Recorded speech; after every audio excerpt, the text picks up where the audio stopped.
Welcome to the Real Estate Masters Podcast, where we interview the top names in the real estate game. If you want to grow your real estate business, see more podcasts, or get free resources, go to www.remcommunity.com. The only podcast that allows you to directly connect with the guests and many of the highest level names in the real estate game. You are in for a treat with our next guest.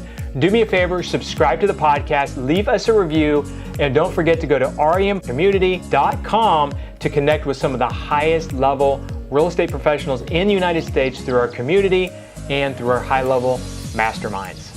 Let's go. All right, welcome to today's show. We have Doug Ottersberg out of New Mexico.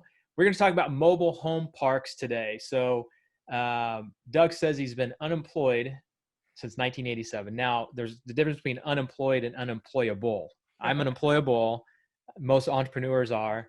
But let's talk about mobile homes. So mobile homes, this topic is not super sexy, but everybody knows, I think, that has looked into mobile homes, that the money that comes in from mobile homes are super sexy. So let's just start from the beginning. Tell us how you got started. You bought your first mobile home park, looks like in 94. Sure. I think that's before it really became kind of a little more mainstream. Yeah. So tell us about that and how you've evolved into what you're doing now. So I became unemployed when I quit my job at Hughes Aircraft and started an electronic repair company with some guys I was DJing with at the time. And it took about, 4 or 5 years. And we had a business mentor, George Gonzalez. And one day George came in and he said, guys, this business is great. You've lasted 5 years and a lot of businesses don't, but this business will never make you rich. And it'll make me a nice life, but you need to get something other than you working for you. Mm-hmm. What do you mean? He's like, well, I took money out of my business and I bought rental houses. And so long story short, I started investigating. I found some books like by Charles J. Gibbons and Robert Allen and started reading and got on some mail lists and ended up going to a real estate investor retreat. Come down to wherever it was, the Sheraton, I don't even remember. And ended up walking out of that $5,000 lighter. Came a lot of money back then. Yeah, it was. And came back for the seminar, which I am happy to report I won the contest for getting the most credit line increase. Nice. Before they sold you something else, right? I understand how that works. But in any case, now it was all good. All good. Got me started. And during this process, I met some other teachers and ended up going to some classes by a man named Jimmy Napier. Jimmy Napier was famous for a little book he wrote called Invest in Debt. And it's all about understanding cash flow. And, I'm glad you followed it up. The mobile home parks might not be sexy or mobile homes might not be sexy, but the cash flow sure is, because that's exactly my thought. One of the things that he taught us was two things great. Do a little bit of work today that will benefit you out in the future. And also this whole idea of, that George has said too, it's like get something other than you working for you. Mm-hmm. And so when I saw how you could do an investment, like in this case, a mobile home, well, it was accessible. It didn't cost a whole lot of money. You didn't need transactional funding or hard money or, for most people. And hey, I just got a bump in my credit card line of that. So I had enough cash to buy one, and we ended up doing that, and took several months to turn. We flipped it, but it was great. We got some furniture and a TV that lasted us for 10 years. But it got our feet wet. And during one of the seminars I went to, one of the first ones, I went with a friend of mine and his mother. She had introduced me to Mr. Napier, and she went with my friend and I to the seminar. And oh gosh, we were probably mid to late 20s at that age at that time. And she's like, okay, now boys, when you go in this room, keep your mouth shut and keep your ears open. And I want you to remember, you never know who you're sitting next to. And that was really good advice, because she's like, a lot of these people might look like they shop at Goodwill, I Mm-hmm. guarantee you they could write a check for this hotel and probably several more. Mm-hmm. And I'm like, okay. Turned out that a lot of the people in that room actually owned mobile home parks. Mm-hmm. And they were there because if you buy a mobile home and you rehab it and you sell it, you get a chunk of cash if you sell it for cash. But if you sell it on financing, well, you get a paycheck every month for however many years you finance it for. Mm-hmm. And so when I saw that, that checked off that box, do some work today, get paid for years. Yeah. That made So a lot of sense. so let's talk about those different ways to make money on mobile home parks. So Sure. there's, I think, 3 ways. There may be more we'll talk about. So there's renting the lots. Yep. There's renting the mobile homes. Correct. And then there's also doing owner carry on the mobile homes, Mm-hmm. right? Am I missing any other? Yeah. One is to buy a real crappy mobile home park with a lot of challenges that you can fix. So like the right thing's wrong. Right. And it's just like any like single family house, or even better yet, like multifamily. If you understand how net operating income works, and how cap rates work, when you buy a mobile home park, now you're talking multifamily. And so you can make money by obviously raising income, lowering expenses, cleaning the place up, making it more attractive for residents as well as other potential investors. Mm-hmm. And then, so like, for example, we were able to buy our second community because we did exactly that with our first community. Right. You've basically flipped it like you would, some people would consider flipping a house. So what we did, actually, we harvested. That's a better. So that is a keeper. We didn't flip it. We typically don't flip our parks. When we get that thing, it's like planting a seed, a crop, right? And you got to work it for a number of years. In this case, it was probably like 7. However, we were able then, based on all the work we had done and raising income, lowering expenses, with that new net operating income plus our track record that we had, we were able to refinance and pull out in cash more than we paid for the place in the first place. Wow. Yeah, you can definitely do that with residential, but I could see how doing mobile homes, you could do that substantially more, because if you have someone that's not managing the property, that income is way down, and that's how they base the price is on the net operating income. Exactly. So then you just, able to get that income up, and then the value increases dramatically and you get a cash out. That's awesome.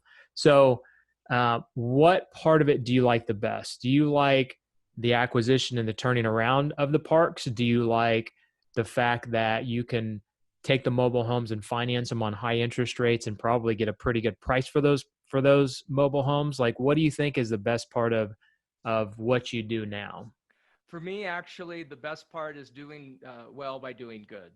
And it's affordable, it's accessible housing for people that just work their butts off, and literally they just want a place to come home to, just like we all do. And I got to tell you, Tony, the first community Anna and I bought, it was black market city.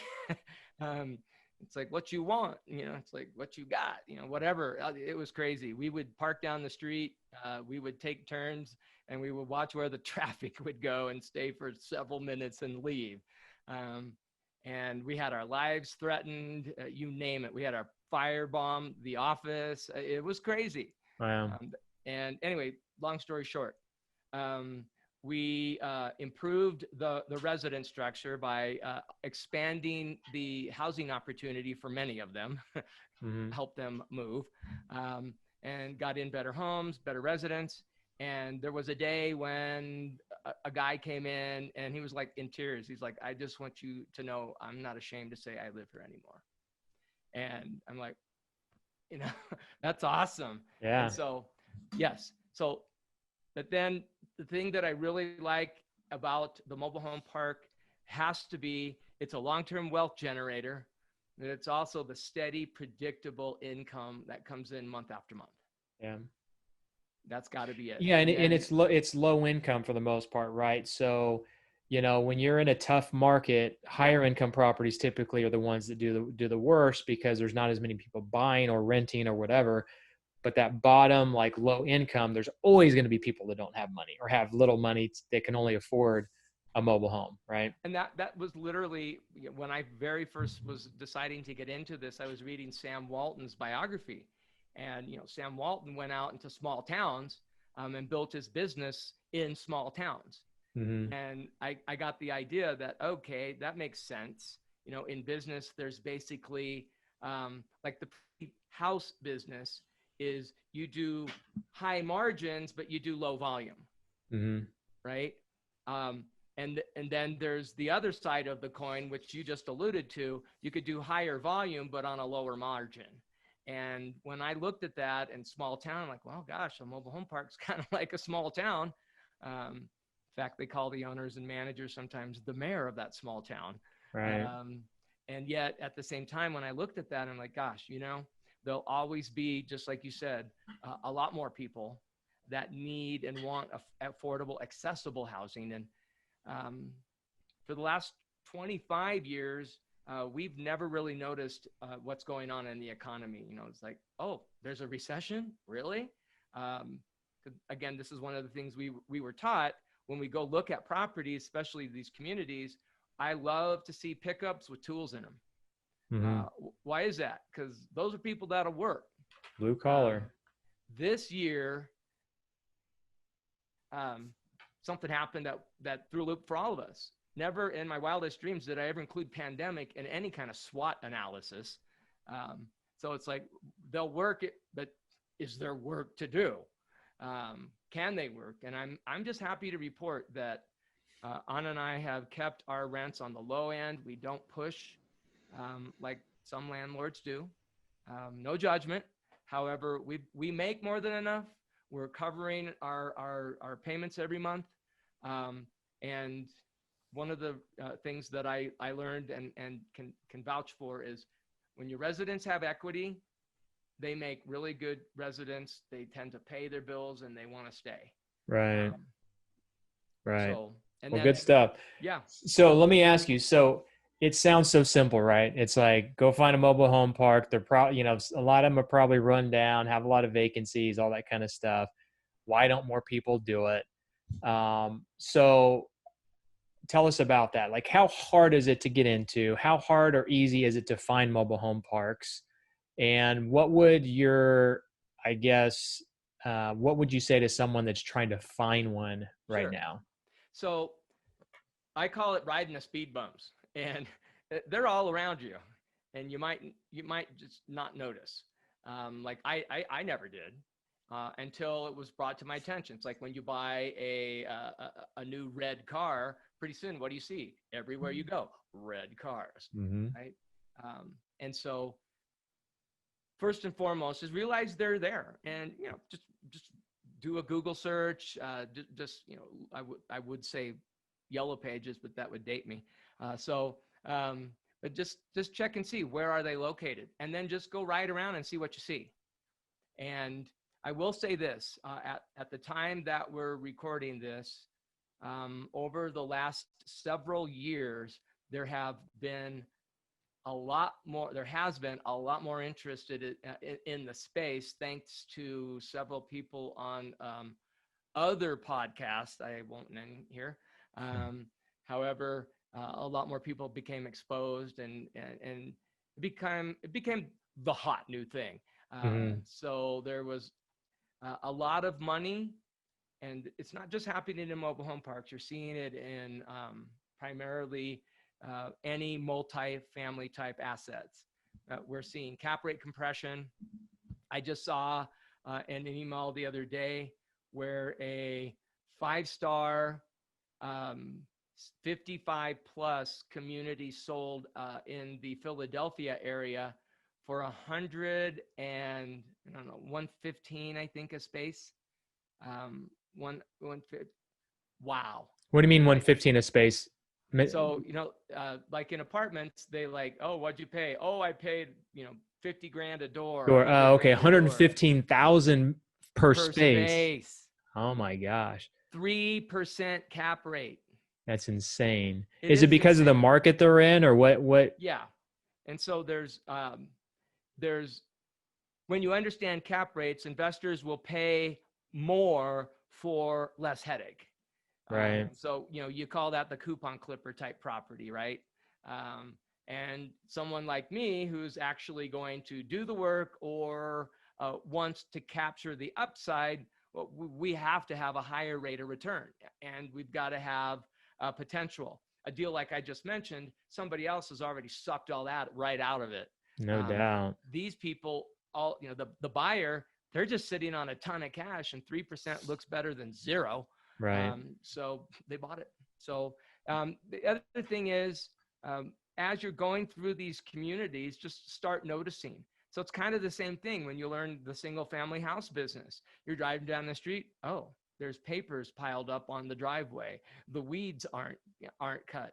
Maybe I should go check with the county assessor and see who owns that and send them a yell letter. Baby, better yet, should I go knock on the door and see if there's anyone here? Same thing applies. Drive through the mobile home parks. And just one thing I would do was knock on the door, find the manager, just ask them about the community. And if I ever got a chance to talk to an owner, I'm like, how long you been doing this? And would you recommend it for someone, my age, or just starting out? Because they're usually older. Mm-hmm. And what you're looking for is someone like, well, I would, but yeah, I've been running this for X number of years and we're getting tired. And oh, really? So the parks you've bought, is that how you bought them? That you went and found them off market, or were any of them actually on the market when you bought them? So off market. Actually, the first one was on market. I don't know how heavy off market or on market it was. I was telling you when we spoke earlier, I had gone to a real estate investors training and had learned about mobile home parks and mobile homes and buying and selling. And I had stood up and I said, hey, my name's Doug. I'm from LA and I like these mobile home parks, but I don't really think that'll work in LA. Well, what I meant to say was it won't work for me because those parks, I remember telling my girlfriend, who's now my wife, these park owners treat them like they're private playgrounds and they won't let me play, right? I think I need to buy my own playground. And so I stood up and I'm like, I don't think those will work. And, he told me, well, you're not a tree, you could move. And that stuck with me. And I thought about it. And I went back to LA and, continued life. And at another one of his trainings later, he gave attendees, students, the ability to sign up, and you could go stand in front of the group and say, hey, my name's Tony, I'm from here and I'm looking for this, or I got this, and then you'd get cards and do all that kind of stuff. So I stood up and I said, hi, my name's Doug, I'm from Los Angeles. I want to buy a mobile home park. I learned I'm not a tree. I'll go wherever that deal is. And there happened to be an investor, realtor in the room, and his partner from Albuquerque went back to Albuquerque, did some marketing, created a seller's list of mobile home parks in the area, and called me up. I flew over and got a ride around New Mexico for a couple of days and ride the speed bumps, go drive through a bunch of different parks, and ended up leaving after making one offer on one park in Santa Fe. It turned out to be, to me, it's the hand of God. It's like, hey, I need you here. Wow. So yeah. That's crazy. That's crazy. So what is the next move for, it sounds like you're doing good with mobile homes. Like a lot of the real estate investors I talk to, they get into something, they get, I don't know, bored, complacent, whatever it is, and then they see the shiny object or they start investing in other markets. You said you tried investing in mobile home parks in other markets, but you decided to stick to New Mexico. Yeah. So what's kept you focused? Do you just love it that much, or interesting? Tell us. Yeah. So it turns out that we bought a community. We attempted to buy some other communities in other markets, and didn't happen. And then I ended up buying a community that was close to where I grew up, because I thought I could, hey, I can go see mom and dad and write it off, right? So, but turned out that the people that lived in that area, at least that were in that particular community, were nothing like our current tenants and residents back in New Mexico. It just wasn't any fun. Mm-hmm. So it was more the type of tenants than anything. So it was that, and then over the years we've managed to get by, and I'll just lay it out on the table. Neither my wife and I consider our strong suite to be managers of other people, of other things. I mean, we get it done eventually, and it happens. But we were never of the mind of like, we're going to build a business where, like with eMyth, it's like, you've got to be working on your business, not in it. It's like, well, we do pretty good working in it. And we've gotten help over the years, and we're at a point right now where we're empty nesters. And so we're just going back through all of our processes and actually looking for someone that we can find that will run our office and stick around for a long time, and pay them well and make sure they're happy. And so we just find that for our style and for our comfort, if it's within a couple hours of our home, we're good. Mm-hmm. So tell us about the financing on mobile home parks. So okay. Houses, you find a good deal, you can typically find financing. You can find a hard money lender, private money lender, maybe gap funding if you don't have a down payment, that kind of thing. So how does it typically work with mobile home parks? Do you have cash like you did at one point in the beginning, or when you bought that one park you mentioned? That's easy. But where do people go for financing for those types of So assets? there's basically two avenues, three. One is you flip a crap ton of houses to get a huge down payment, and then you go to a commercial lender who's going to require at least 30% down. Mm-hmm. And they're going to want to see a track record and a good credit rating, and you're going to have all the inspections that you never wanted to deal with. And so, commercial financing, if you've ever been through one on a property of that size, you'll understand the pain. Mm-hmm. And so that's obviously one method. And then same method, perhaps you don't quite have 30%. Mm-hmm. Let's take a look at, a recent deal I saw. If you buy a $1 million property, which is, totally within reason on a small community, you're going to need $300,000. Mm-hmm. Well, if you don't have $3,000 and you got the deal tied up, you're going to need to syndicate. All right. So now you're going to need to raise, money, $50,000 a pop, plus whatever you expect to do in CapEx. So now you got to learn a whole new skill set, which is syndicating. Or you could just continue on. And one thing I always love to ask is like, so even if I paid you cash, what are you going to do with all that money? I mean, I don't want to be nosy, and yet at the same time, are you just going to put it in the bank? What are they going to pay you? Do you have a specific need that you need? You got bills to pay, grandkids' college to pay, whatever. Because what I'm heading is owner financing. Yeah, have them carry back a second mortgage for the down payment. And so on the first one, we were dealing with a sophisticated owner. The property was a pain in his rear. He was really happy to get rid of it. In fact, after he sold it, he saw me outside working. He's like, man, I should have hired you. You can't afford me. So it's not much different than commercial real estate or even kind of residential. There's just different creative ways to do it, whether it's your own money, borrowing the money, syndicating deal. Yep. Pretty much the same deal. So what about the lenders, the commercial lenders? So for residential and traditional commercial, and when I say traditional commercial, multifamily, retail, that type of thing, I don't know if I'd consider mobile home parks traditional commercial, I guess is kind of what I'm saying. will most lenders lend on mobile home parks that would lend on all the other things? I have to couch this in the right way. Yes, more lenders now will finance the communities. They have learned the error of their previous ways, because again, the same thing that attracted us and is steady, predictable cash flow. Mm-hmm. And when you get right down to it, maybe they might be squeamish if you're in a hurricane-prone area, but if you're in an area like here.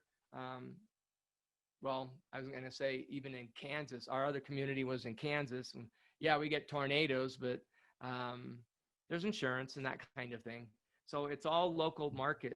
What I've found is for the size deals that we're doing, for the most part, we've been able to finance with local or regional banks.